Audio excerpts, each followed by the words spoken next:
Gold, trusted gold buyers. మీరు తాకట్టు పెట్టిన బంగారాన్ని విడిపించి ఈ రోజు ఉన్న మార్కెట్ ధరకు కొనబడను. నమస్కారం, వెల్కమ్ టు ఐ డ్రీమ్. ధర్మ మార్గం విత్ విజిత కార్యక్రమానికి స్వాగతం.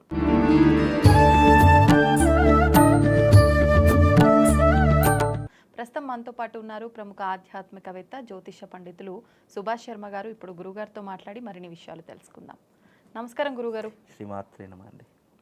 గురుగారు, ముఖ్యంగా మనకి శ్రావణ మాసంలో అమ్మవారి ఆరాధనలతో పాటు స్వామి ఆరాధన కూడా చేస్తుంటాం. శివయ్య ఆరాధన, ఇటు విష్ణుమూర్తి ఆరాధన కూడా.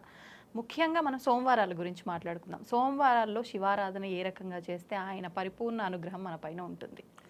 తప్పకుండా తెలియజేస్తాను. ముందుగా వీక్షిస్తున్న ప్రేక్షకులందరికీ శ్రీమాత్రే నమః, శ్రీ గురుభ్యో నమః. ఓం నమో దేవ్యై మహాదేవ్యై శివాయై సతతం నమః. నమ ప్రకృత్యై భద్రాయై నిహతాం ప్రణతాస్మిత. శ్రావణ మాసంలో ప్రతి ఒక్క రోజుకి ఒక్కొక్క వైశిష్టం ఉంది. అలాగే 4 సోమవారాలకు కూడా ఒక్కొక్క వైశిష్టం ఉంది. అసలు శ్రావణ మాసంలో శివారాధన ఎందుకు ప్రాముఖ్యత అంటే గనక, దీనికి పురాణ గాథ కనుక తీసుకుంటే, క్షీరసాగర మథనం జరిగేటటువంటి సమయంలో ఆలాహలం వచ్చింది. ఆ ఆలాహలం తీసుకోవడానికి శ్రావణ మాసంలోనే మొదలైంది. అది ఆ ఆలాహలం తీసుకోవడానికి ముక్కోటి దేవతలందరూ కూడా భయభ్రాంతులు అయిపోయారు. ఒకవేళ అది తీసుకుంటే కనుక మేము మరణిస్తాము అనేటటువంటి అధైర్యంతో ఎవరూ కూడా దాన్ని ముట్టుకోలేదు. కానీ ఒక్క పరమశివుడు మాత్రమే ధైర్యంగా వచ్చి ఆ ఆలాహలాన్ని తన గరళంలో దాచుకున్నటువంటి రోజే ఈ శ్రావణ మాసము. ఈ శ్రావణ మాసంలో ఆ గరళ కంఠంలో దాచుకున్నటువంటి ఆలాహలము ఆ తాకిడి తట్టుకోలేక శివుడు విలపిస్తూ ఉన్నటువంటి సమయంలో ముక్కోటి దేవతలందరూ కూడా ఆ శివుడికి గంగాజలంతో అభిషేకాది క్రతువులు చేశారట. ఆ సమయంలో ఆ తాపము తగ్గి శివుడు ప్రశాంతంగా ఉండేటటువంటి సమయమే ఈ శ్రావణ మాసము అనేటటువంటి విశేషమైనటువంటి మాసము. అందులోనూ ఎవరైతే ఈ శ్రావణ మాసంలో స్వామివారికి నువ్వు అనేక రకాలైనటువంటి ద్రవ్యాలతో అభిషేకం చేయకపోయినా, కనీసం గంగ నీళ్లతో అభిషేకం చేసి, అంటే నీటితో అభిషేకం చేసినా కూడా శివుడు పరమానంద ఫలితుడైపోతాడట. ఎందుకంటే తన తాపాన్ని తగ్గించినటువంటి మాసముగాను, అందులోనూ శివారాధనకు శ్రావణ మాసం పెట్టినటువంటి మాసంగాను, ఈ మాసంలో ప్రతి సోమవారము శివుడికి అర్పితం చేయబడినటువంటి మాసం కాబట్టి మనిషి పుణ్యం సంపాదించుకోవడానికి అనేక రకాలైనటువంటి మార్గాలు భగవంతుడు మనకి ఇచ్చాడు. అందులో దానము, ధర్మము, పూజాది క్రతువులు, యజ్ఞయాగాదులు, అలాగే ఉపవాస దీక్షలు, అలాగే స్వామివారి యొక్క అర్చనలు, కైంకర్యాలు, ఇవన్నీ కూడా పుణ్యానికి అలాగే ధర్మానికి మార్గదర్శకాలుగా నిలిచాయి. అందులో ఈ శ్రావణ మాసం ఎవరైతే శివుణ్ణి ఆరాధన చేస్తారో, ఆ శివుణ్ణి ఎవరైతే అభిషేకిస్తారో, అనుకున్నటువంటి కోరికలు నెరవేరడానికి, సులువుగా మనం అనుకున్నట్టు ఏదైనా భగవంతుణ్ణి మనం ప్రసన్నం చేసుకోవడానికి, ఆయన చల్లని చూపు మన మీద తిరిగి చూడడానికి ఇది చాలా అనువైనటువంటి మాసంగా చెప్పడం జరిగింది. ప్రతి మాసంలో మనం ఎన్నో రకాలైనటువంటి పూజా విధానాలతో స్వామివారిని అనేక రకాలుగా అర్చిస్తాం. కానీ సులువుగా ఈ మాసంలో స్వామివారు ప్రసన్నమయ్యేటటువంటి మాసంగా చెప్పబడినటువంటి మాసము శ్రావణ మాసం. అందుకే శివుణ్ణి భక్తవశంకరుడు, భోలాశంకరుడు, ఇలా అనేక రకాలతో పిలుస్తూ ఉన్నారు. ఎందుకు అని అంటే, ఈ మాసంలో భక్తులందరికీ కూడా దర్శనమిచ్చేటటువంటి రూపము గలవాడు. అలాగే ఆయన ప్రత్యక్షంగా కాకపోయినా పరోక్షంగానైనా ఎవరైతే ఆయన సాన్నిధ్యంలో ఉండి ఆయన యొక్క సేవ చేసుకుంటారో నిజంగా వాళ్ళ యొక్క జన్మ చరితార్థమవుతుంది. అనుకున్నటువంటి కోరికలు అంటే మానవుని యొక్క జీవితంలో కోరికలు లేనటువంటి వ్యక్తి ఎవరూ కూడా ఉండరు నాకు తెలిసి. ఏదో ఒక కోరిక తన స్తోమతకు తగినటువంటి విధంగా కావచ్చు, స్తోమతకు మించినటువంటి కోరికలు కావచ్చు, లేదా అనేక రకములైనటువంటి మనిషి యొక్క ఇహపర సుఖముల గురించి కావచ్చు. అలాంటి కోరికలు మనము అర్చించడానికి, అంటే భగవంతుని దగ్గర అడగడానికి ఇది చాలా అనువైనటువంటి మాసం. రెండవది, ఆ కోరికలు కూడా భగవంతుడు విని తొందరగా తీర్చేటటువంటి మాసం శ్రావణ మాసం. స్తోమతకు మించి మనం అడిగినప్పటికీ నెరవేరుతాయి అంటారండి? తప్పకుండా అండి. ఇప్పుడు ఎగ్జాంపుల్ నాకు ఈ రోజున ఒక అద్భుతమైనటువంటి లైఫ్ కావాలి, నాకు అద్భుతమైనటువంటి రోజులు గడవాలి, నా జీవితం చాలా అందంగా ఉండాలి, లేదా నాకు ఆరోగ్యం బాగుండాలి, లేదు నాకు మంచి భర్త రావాలి, లేదా మంచి భార్య రావాలి, లేదా నేను ఒక ఇల్లు కట్టుకోవాలి, లేదా నేను స్థిరపడాలి, ఇలా అనేక రకాల కోరికలు ఉంటాయి. అంటే మన సంపాదన 1000 రూపాయలు అయినప్పటికీ కూడా నాకు ఈ రోజున 10,000 ఎలాగైనా రావాలి అనుకున్న కోరిక ఏదైతే ఉంటుందో అది చివరకు మనకు స్థాహతకు మించినటువంటి కోరికైనా సరే, అంటే భగవంతుడు తలుచుకుంటే కటిక పేదవాడైనా సరే ఒక్క చిటికెలో కుబేరుడు అవుతాడు అని అంటారు.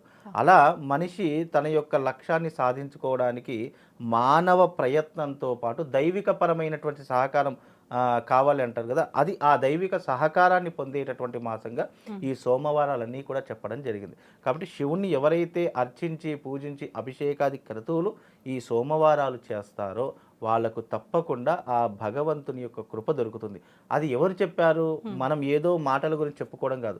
సాక్షాత్తు పరమశివుడే ముక్కోటి దేవతలకు వరం ఇచ్చారట. ఎందుకు? మీరు నేను గరళ కంఠంలో విషాన్ని దాచినప్పుడు మీరు చేసినటువంటి అభిషేకము నా మనస్సుకి ప్రశాంతతను కలిగించింది, నా యొక్క తాపాన్ని తగ్గించింది. కాబట్టి ఈ శ్రావణ మాసంలో ఎవరైతే నీటితో నన్ను అభిషేకిస్తారో, అలా వాళ్ళు ఏ ద్రవ్యంతో అభిషేకం చేసినా వాళ్ళ కోరికలు నేను తొందరగా నెరవేరుస్తాను, వాళ్ళ పాపకర్మలను తొందరగా తగ్గిస్తాను, అలాగే నా యొక్క సాన్నిధ్యంలో వాళ్ళకంటూ ఒక చోటిస్తానని సాక్షాత్తు పరమశివుడే వరం ఇచ్చినటువంటి గొప్పనైనటువంటి మాసము ఈ శ్రావణ మాసం. అందుకే ఈ శ్రావణ మాసంలో శివుడికి చాలా ప్రత్యేకంగా పూజలు జరుగుతాయి.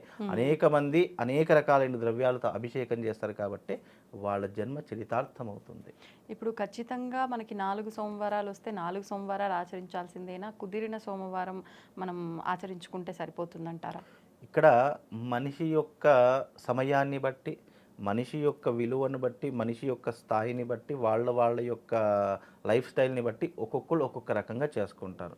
అది వాళ్ళ యొక్క వ్యక్తిగత. అంటే మామూలుగా ధర్మాచరణ ఏం చెప్పింది అని అంటే కనుక, నీకు ప్రతి సోమవారం రోజున భగవంతుడికి కనీసం 1 నిమిషమైనా కేటాయించాలని శాస్త్రం చెప్పింది. ఎందుకంటే ఆ 1 నిమిషం కూడా ఖాళీ లేనటువంటి సమయం ప్రపంచంలో ఎవరికీ ఉండదు.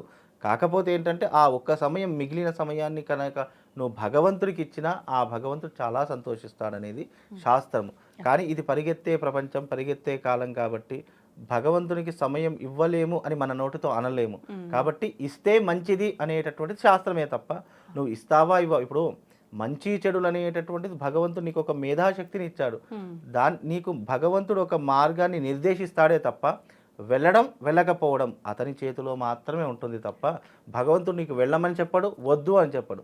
వెళితే నీకు ఒక అదృష్టమైనటువంటి మార్గం దొరుకుతుంది, వెళ్ళకపోతే నీ గమ్యం అక్కడే ఆగిపోతుంది అనేది అర్థం చేసుకో. అలాగే శివుడికి 4 సోమవారాలు చేస్తారా, 1 సోమవారం చేస్తారా, ఆ వ్యక్తి యొక్క నమ్మకాన్ని బట్టి, అవతలి వ్యక్తి యొక్క ఆ భగవంతుని మీద ఉన్నటువంటి భక్తిని బట్టి అది నిరూపితం అవుతుందే తప్ప నువ్వు 1 వారం వెళ్ళినా భగవంతుడు అదే రకంగా చూస్తాడు, 4 వారాలు వెళ్ళినా అదే రకంగా చూస్తాడు. కాబట్టి నువ్వు వెళ్ళేటటువంటి విధానాన్ని బట్టి, నువ్వు నమ్మకాన్ని బట్టి ఆ భగవంతుడు నీ వెంట ఉండి ఎప్పుడూ కూడా నేను రక్షిస్తాడు. దానికి ఎగ్జాంపుల్ ఏంటి అని అంటే కనుక, భగవంతుడు అన్ని సమయాల్లో మన వెంట ఉండడు. ఎప్పుడు ఉంటాడు అని అంటే కనుక, నీకు ఆపత్కాలం వచ్చినప్పుడు, నీకు చాలా రకాలుగా ఇబ్బందులు ఎదురైపోయినప్పుడు, నీ యొక్క జీవితం అంధకారంలోకి వెళుతుంది అని అనుకున్నప్పుడు నీకు ఒక చెయ్యి అనేటటువంటిది ఒక సహాయంగా వస్తుంది.